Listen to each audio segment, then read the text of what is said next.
En ce temps-là, Jésus disait à ses disciples, ce n'est pas en me disant Seigneur, Seigneur, qu'on entrera dans le royaume des cieux, mais c'est en faisant la volonté de mon Père qui est aux cieux.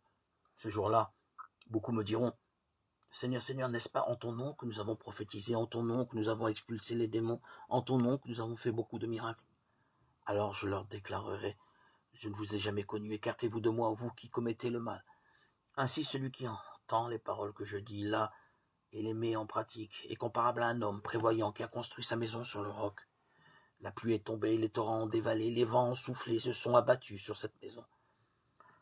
La maison ne s'est pas écroulée, car elle était fondée sur le roc. Et celui qui entend de moi ces paroles, sans les mettre en pratique, est comparable à un homme insensé qui a construit sa maison sur le sable. La pluie est tombée, les torrents ont dévalé, les vents ont soufflé. Ils sont venus battre cette maison. La maison s'est écroulée, et son écroulement a été complet. Lorsque Jésus eut terminé ce discours, les foules restèrent frappées de son enseignement, car il les enseignait en homme qui a autorité, et non pas comme leurs scribes. Évangile de Jésus-Christ selon saint Matthieu, chapitre 7, 21-29.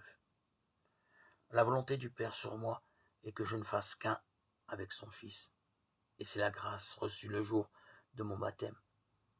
Il ne me voit plus qu'en lui. Je dois reprendre conscience de cette vérité pour apprendre à penser et agir comme un autre Christ. C'est cette foi qui unifie mon être de l'intérieur, me rend solide contre toutes les tempêtes de ce monde.